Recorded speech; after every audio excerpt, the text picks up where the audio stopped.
In last part जब हम बात कर रहे थे तो we have talked about Coulomb's law. Coulomb's law में मैंने आपको बेसिकली बताया कि सुपरपोजिशन प्रिंसिपल लगता है जिसमें आप किसी भी चार्ज पर फोर्स निकालना होगा तो जितने भी इंडिविजुअल्स हैं उन सबके कारण फोर्स निकालिए विदाउट थिंकिंग कि और कोई है या नहीं है, और फिर फाइनल फोर्स निकालने के लिए you can take the resultant of these forces. तो कूलॉम लॉ में कुछ भी नहीं है, जनरली जो सवाल एक नया फोर्स आ गया और कुछ भी नहीं, इक्विलिब्रियम के सवाल इक्विलिब्रियम के रहेंगे जैसे थे मैकेनिक्स में आपने पढ़े हुए हैं, या फिर आपके अगर मोशन के सवाल है मोशन के रहेंगे, बस सिर्फ एक नया फोर्स और लगने वाला है जिसकी वैल्यू हमें पता है कि दो चार्ज पार्टिकल के बीच में k q1 q2 bye r square होती है। तो विदाउट एनी डिले मैं जब आगे बढ़ रहा हूं उससे पहले मैं चाहूंगा कि एक सवाल आपको दे दूं जिसको आप अटेम्प्ट करें, because learning is meaningless until unless we will do assessment of whatever we have learned. तो एक सवाल दे रहा हूं, I want you to answer the answer कि सवाल का आंसर आप निकालें और इसका आंसर मुझे फाइनली आप कमेंट बॉक्स में लिख के बताएं कि इसका आंसर क्या आया। तो एक सवाल है, मैं ओपन एंडेड छोड़ रहा हूं, वो सवाल बता रहा हूं, आप करने की कोशिश करिएगा। What is happening here? What is happening here? एक चार्ज पार्टिकल है स्मॉल q का, एक चार्ज पार्टिकल है कैपिटल Q का, एक चार्ज पार्टिकल है कैपिटल Q का और एक चार्ज पार्टिकल है स्मॉल q का। ये चारों चार्ज पार्टिकल जो हमारे पास रखे हुए हैं, ये चार्ज पार्टिकल रस्सी से बंधे हुए हैं। They are connected with a string, mind it this is a string, mind it this is a string. ये रस्सी से बंधे हुए हैं, ये रस्सी से चार चार्ज पार्टिकल बंधे हुए हैं, चारों रस्सियों की लंबाई L L L L है और ये पूरा का पूरा सिस्टम इक्विलिब्रियम में आ चुका है, यानी कि सारे, क्योंकि किसी भी चार्ज पार्टिकल पे फोर्स क्या लग रहे होंगे, सिंपल सवाल है, but the mathematics is very important because सवाल फिजिक्स आप हैंडीकैप हैं अगर आपको बेसिक मैथमेटिक्स नहीं आती, तो मैथमेटिक्स आनी बहुत जरूरी है। तो आपको क्या करना है कि सब कुछ इक्विलिब्रियम में है और इस मूवमेंट पर जो ये एंगल यहां पर बन रहा है, ये एंगल अगर मैं बात करूं तो ये एंगल थीटा बन रहा है। What you have to do, you have to find out the value of theta.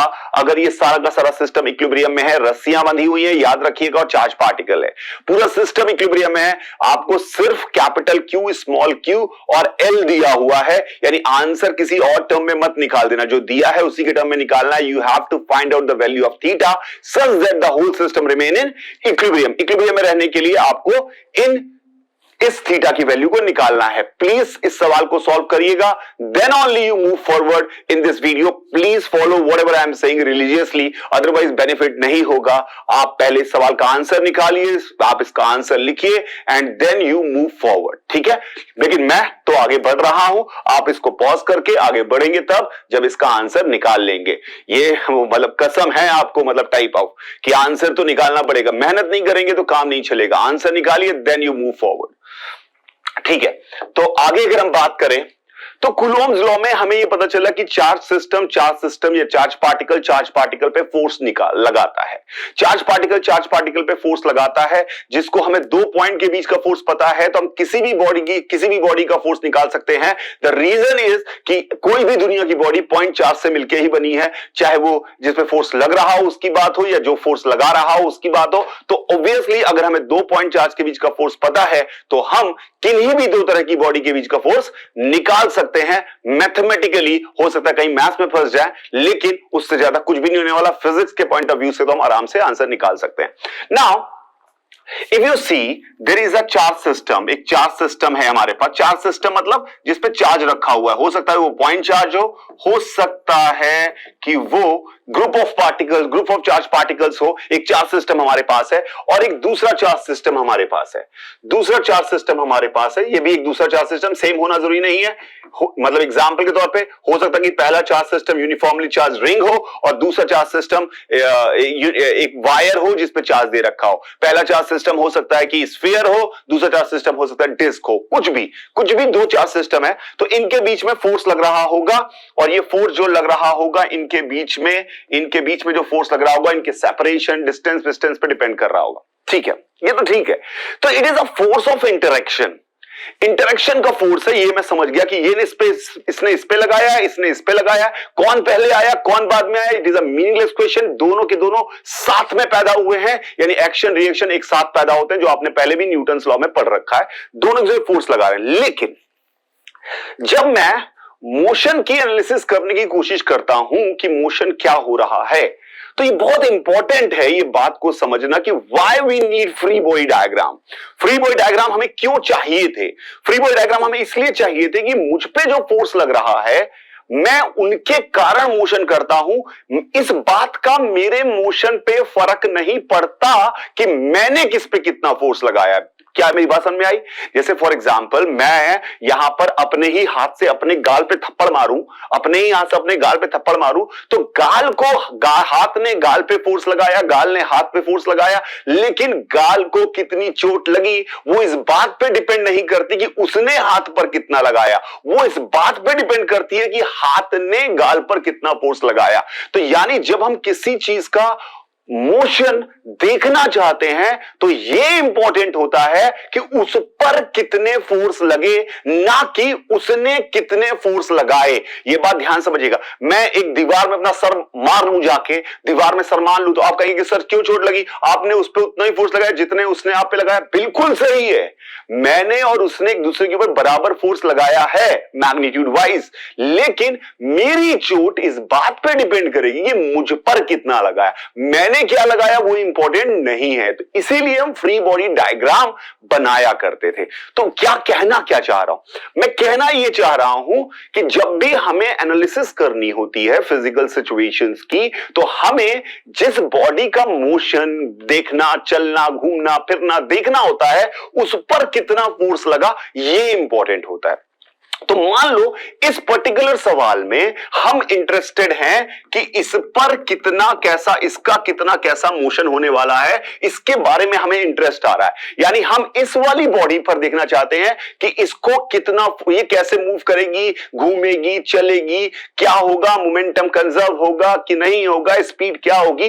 तो हम जब इसकी बात करने वाले हैं तो ये हमारा, और ये दूसरा चीज है जिसके कारण ऐसा हो रहा है। तो दिस इज द रीजन और दिस इज द जिस पे फोर्स लग रहा था, जिसका मोशन हम एनालाइज करने वाले हैं। तो हम सवालों के हिसाब से किसी भी इंटरेक्शन फोर्स को दो पार्ट में ब्रेक करते हैं। ये जीवन भर याद रखिएगा इस बात को। सेम कहानी मैग्नेटिज्म में भी आएगी, सेम कहानी ग्रेविटेशन में भी आएगी। हर जगह जब भी इंटरेक्शन फोर्स की बात कर रहे होंगे, अगर मैं इसका मोशन देखने वाला हूं और ये करवा रहा है, तो मैं इनको अलग अलग नाम दे देता हूं। मैंने इसका नाम क्या दिया? इसका नाम दिया गेस्ट, इसका नाम दिया गेस्ट। ये गेस्ट पार्टिकल है, प्लीज ध्यान समझिए। गेस्ट सिस्टम है। गेस्ट मतलब जो आया है, जिसके ऊपर मोशन लगे होगा। किसने करवाया? इस सिस्टम ने मोशन करवाया। इसका नाम मैं देता हूं होस्ट। यानी दुनिया में जब भी इंटरेक्शन को डील करना होता है तो हम दो तरह की बात करते हैं, एक होस्ट और एक गेस्ट। होस्ट क्या करता है? जो फोर्स लगाता है, जो काम करता है।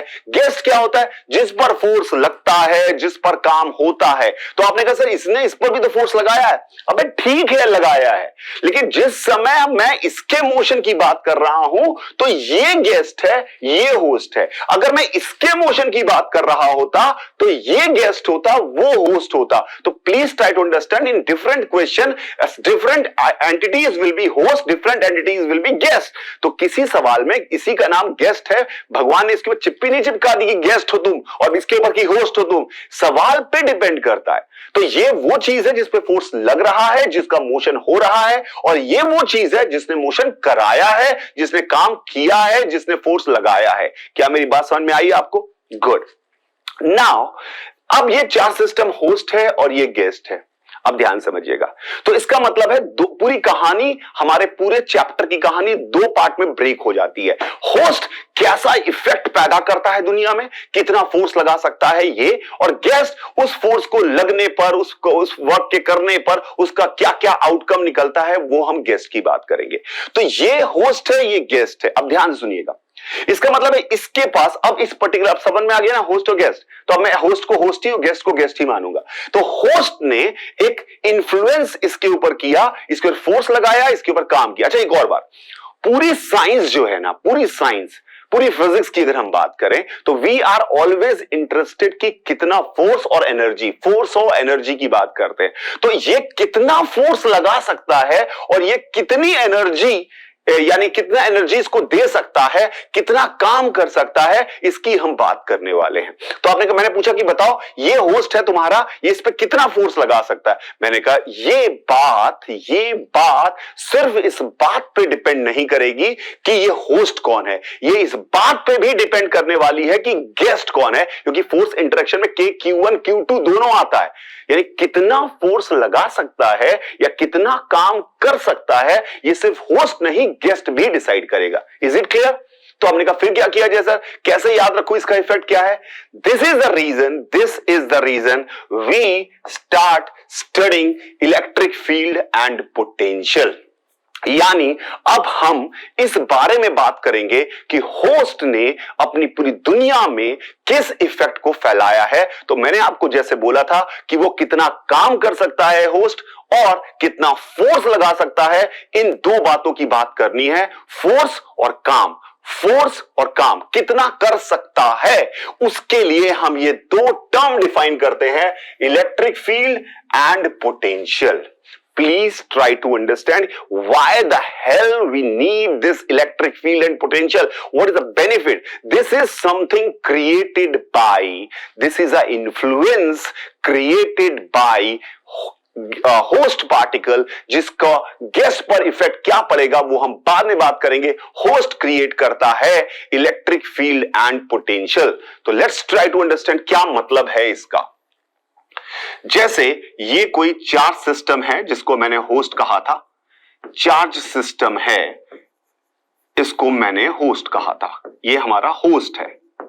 क्या ये दुनिया में कहीं पर भी Q1 Q2 by R square फॉर्मूले से देखिए, क्या ये पूरे दुनिया में कहीं पर भी कोई भी आए उसके ऊपर फोर्स लगा सकता है? हाँ सर लगा सकता है। अगर फोर्स लगा सकता है तो उसको चलाएगा तो काम भी कर सकता है, क्योंकि फोर्स है और डिस्प्लेसमेंट हो रहा है फोर्स की दिशा में, तो काम भी कर सकता है। हाँ सर काम भी कर सकता है। तो ये कितना फोर्स लगा सकता है उसको हम मेजर करते हैं इलेक्ट्रिक फील्ड से, और कितना काम कर सकता है उसको हम मेजर करते हैं पोटेंशियल से। लेकिन समस्या ये थी कि अगर इस चार्ज सिस्टम के कारण यहां पर एक Q चार्ज रखा है, ये इस पे कितना फोर्स लगा सकता है मैंने निकाल दिया।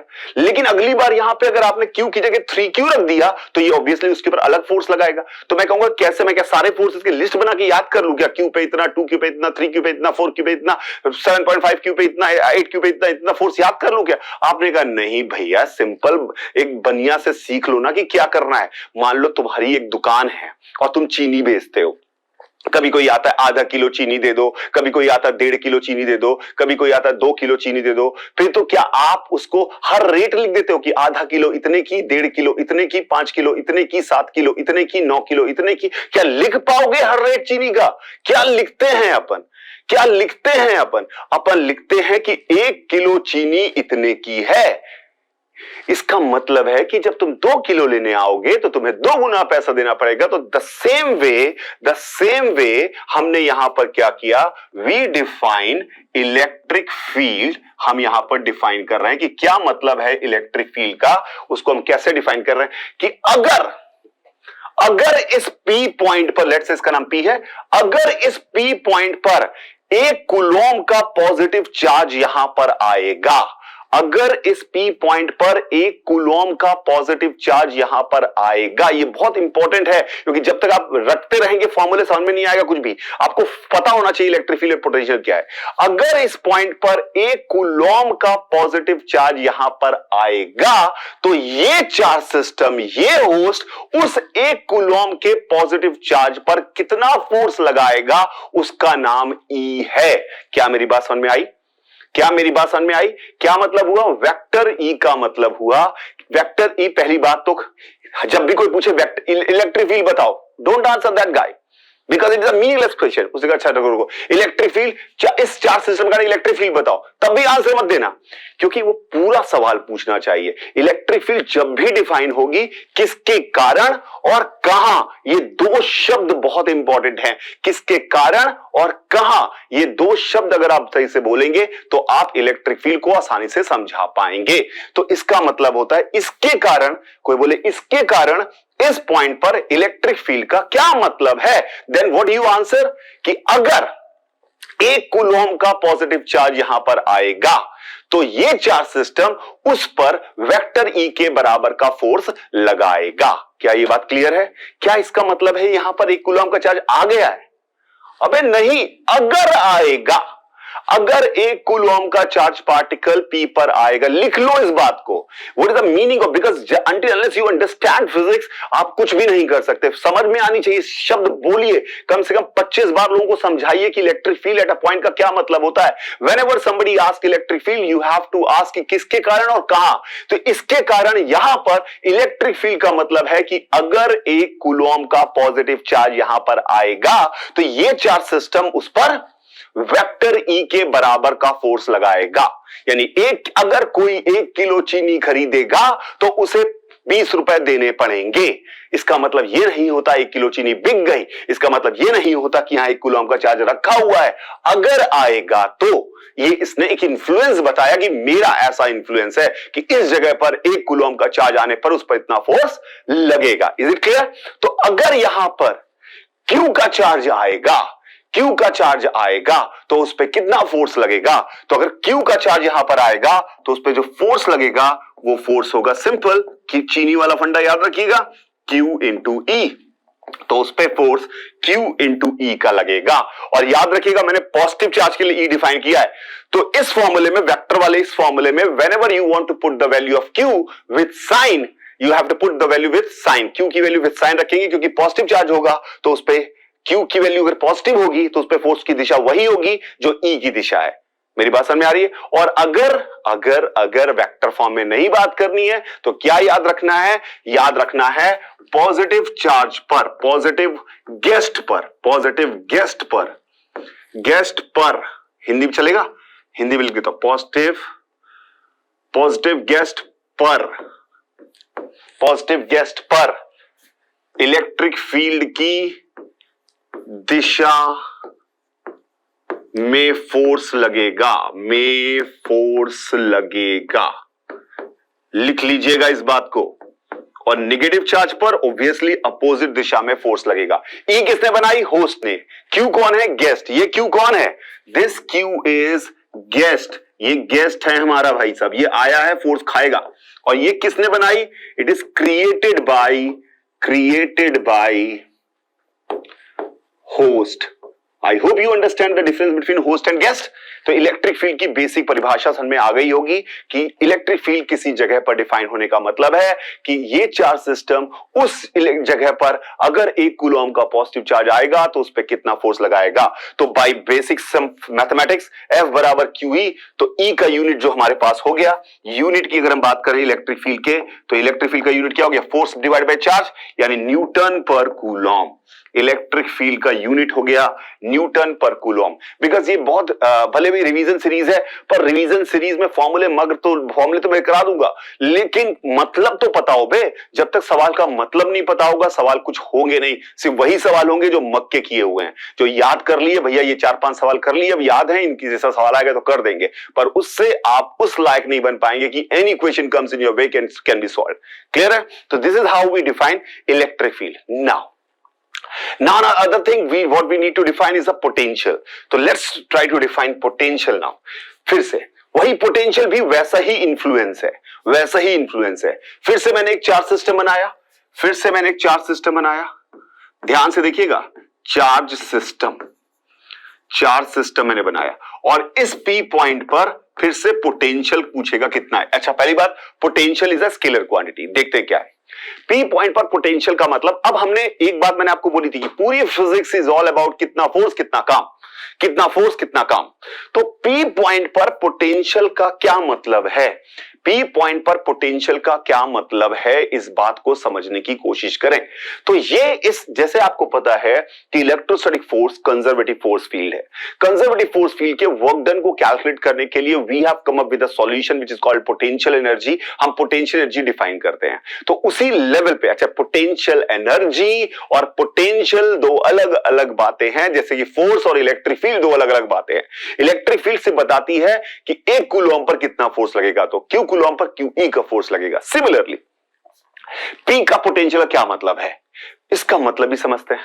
तो भाई अगर कोई चार्ज पार्टिकल यहां पर आएगा, कोई हो गेस्ट यहां पर आएगा, तो क्या इनके बीच में एक इंटरेक्शन पोटेंशियल एनर्जी फोर्स है, तो इंटरेक्शन पोटेंशियल एनर्जी डेवलप होगी?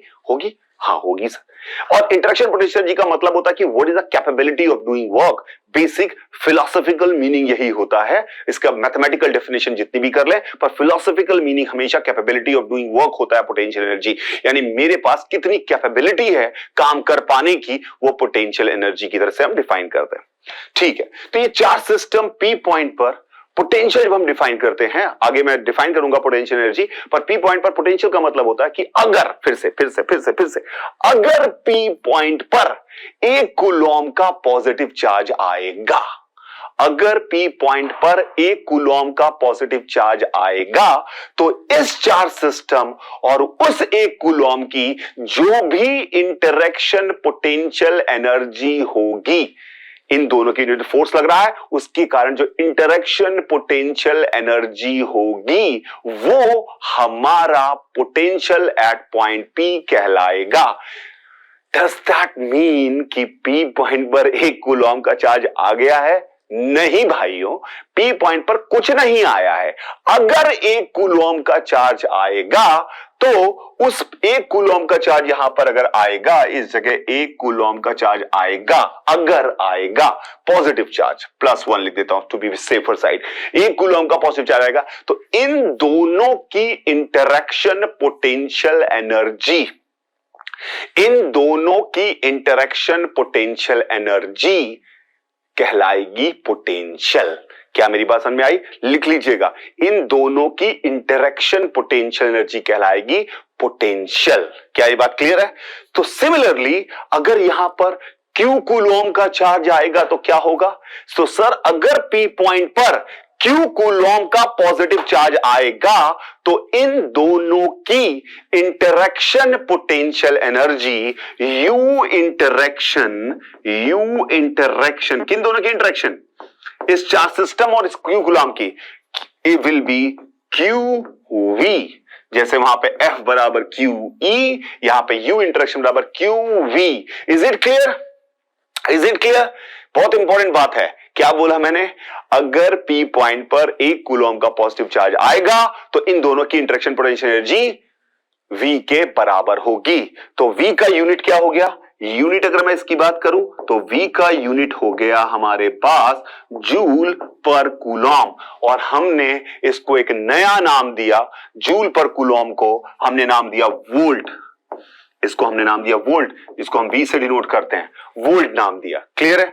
अब इलेक्ट्रिक फील्ड और पोटेंशियल में क्या कोई रिलेशन है, समझने की कोशिश करिए। तो पोटेंशियल एनर्जी की दूसरी परिभाषा से पोटेंशियल को एक बार और डिफाइन करते हैं। I am giving you another definition of potential. Same बात को दूसरी भाषा में बोलने का तरीका, सेम बात को दूसरी भाषा में बोलने का तरीका ध्यान से समझिएगा।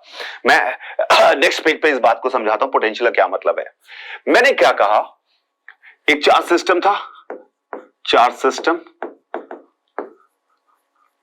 और यहां पर P पॉइंट है, यहां पर पोटेंशियल को डिफाइन करने वाला था। मैंने क्या कहा था कि इन दोनों की इंटरेक्शन पोटेंशियल एनर्जी, एक कूलॉम का चार्ज अगर यहां पर आता, तो इन दोनों की इंटरेक्शन पोटेंशियल एनर्जी को नाम हमने पोटेंशियल दिया था। अब एक बहुत ध्यान से, क्या मतलब था पोटेंशियल एनर्जी का? मैंने थोड़ी देर बताया था कि कितना टोटल काम कर सकता है। तो अगर आप सोचिए, एक कूलॉम का पॉजिटिव चार्ज यहां पर आए, एक कूलॉम, ये इसको धक्का मारना मान लो स्टार्ट कर रहा है, धक्का मारते मारते मारते मारते कब तक मारता रहेगा? कब तक मारता रहेगा? धक्का मारता रहेगा, मारता रहेगा, मारता रहेगा, कब तक? जब तक ये इसको इन्फिनिटी पे ना ले जाए। तो इन्फिनिटी पे ले जाने तक ये इसके ऊपर धक्का मारता रहेगा और उस पर टोटल काम कर देगा। इन्फिनिटी पे ले जाने के बाद इस पे काम नहीं कर सकता। इसका मतलब है जो इसने इस पे मैक्सिमम काम कर सकता था, वो इस +1 को कूलॉम को चार्ज को यहां से लेकर इन्फिनिटी तक भगा सकता था और काम करता रहता। तो क्या मैं कह सकता हूं कि पोटेंशियल का मतलब यह है कि ये चार्ज सिस्टम ये चार्ज सिस्टम एक कूलॉम के पॉजिटिव चार्ज को, प्लीज लिख लेना बार बार, क्योंकि दिमाग छोटा सा है हमारा, तो लिख लेना और बार बार पढ़ के समझना क्या बोल रहा हूं। ये पोटेंशियल का मतलब हुआ, दूसरी परिभाषा, ये चार्ज सिस्टम +1 कूलॉम के पॉजिटिव चार्ज को P पॉइंट से इंफिनिटी तक ले जाने में जितना काम कर सकता है वो उसका पोटेंशियल कहलाएगा। क्या सच में कोई एक कूलॉम का गया? नहीं। अगर एक कूलॉम के चार्ज को P से इंफिनिटी तक ले जाएगा तो जितना काम ये करेगा वो इसका पोटेंशियल कहलाएगा। यानी work done by guest to move unit positive charge +1 coulomb charge from P to infinity is called potential at point P। क्या मेरी बात समझ में आई? ये दूसरी परिभाषा है। कब कौन सी परिभाषा यूज करेंगे तो सवाल के हिसाब से देखेंगे, वो मैं समझा भी दूंगा, लेकिन अभी परिभाषाएं तो पता होनी चाहिए कि अगर चार्ज सिस्टम यहां से इंफिनिटी तक ले जाएगा एक चार्ज पार्टिकल को, तो +1 चार्ज पार्टिकल को, तो कितना काम करेगा वो उसका पोटेंशियल कहलाता है। क्योंकि दो ही चीजें हैं, फोर्स और काम। फोर्स अलग से इलेक्ट्रिक फील्ड से बता दिया, फोर्स हमेशा जगह पर होता है, वर्क डन हमेशा रास्ते में होता है। तो पोटेंशियल जब भी डिफाइन होगा, याद रखिएगा यहां से वहां तक इंफिनिटी तक ले जाने का वर्क डन की बात कर रहे हैं। ठीक है, तो this is how we define potential. इससे हमने पोटेंशियल ऐसा डिफाइन किया। अब इसको मैथमेटिकली बाइंड करने की कोशिश करें तो ठीक है भाई, अगर +1 कूलॉम का चार्ज ये इंफिनिटी तक जा रहा है, तो ये चार्ज सिस्टम उसे फोर्स लगा रहा है। फोर्स हमने देखा था कि एक कूलॉम के ऊपर जो फोर्स लग रहा था उसका नाम E था। तो भाई डेफिनेशन ऑफ वर्क डन की डेफिनेशन अगर आपको याद हो तो वर्क डन की डेफिनेशन होती थी integral F.ds initial to final. I hope you remember this factorially. तो अब हमने यहां पे कैसे किया, हमने यहां पर इस जगह ऐसे लिखा, अब एक कूलॉम का चार्ज जब यहां से इंफिनिटी जा रहा है तो वर्क डन फोर्स पे डिपेंड करेगा। फोर्स इज इलेक्ट्रिक फील्ड, एक कूलॉम के चार्ज पे फोर्स इलेक्ट्रिक फील्ड है। Then we come up with the concept V at P, ध्यान से देखिएगा, is the work done is force एक कूलॉम के चार्ज पे E है, डॉट dl लिखो, ds लिखो, जो तो मर्जी हो लिखो, कहां से कहां तक, P से लेकर इंफिनिटी तक। ये हमारी परिभाषा हो गई पोटेंशियल एट पॉइंट P पर। तो this is the reason we want to define कि हमारा होस्ट, ये परिभाषा समझ में आई, हमारा होस्ट कितना फोर्स लगा सकता है और कितना टोटल काम कर सकता है, इसको हम जज करने के लिए, हमने उसके प्रभाव को जज करने के लिए we have defined electric field and potential. तो this is Vp is equal to P to infinity E.dl। हो सकता है कई किताबें आप पढ़ें उसमें लिखा हो माइनस साइन लिखा हुआ है, अबे माइनस लिखा होगा ना तो उसका लिमिट भी उल्टा होगा, लिमिट इंफिनिटी से P होगा, उनकी अलग परिभाषा चलती है। I don't care about them, मेरी परिभाषा के हिसाब से समझ में आया ताकि मुझे फील हो कि मतलब क्या है।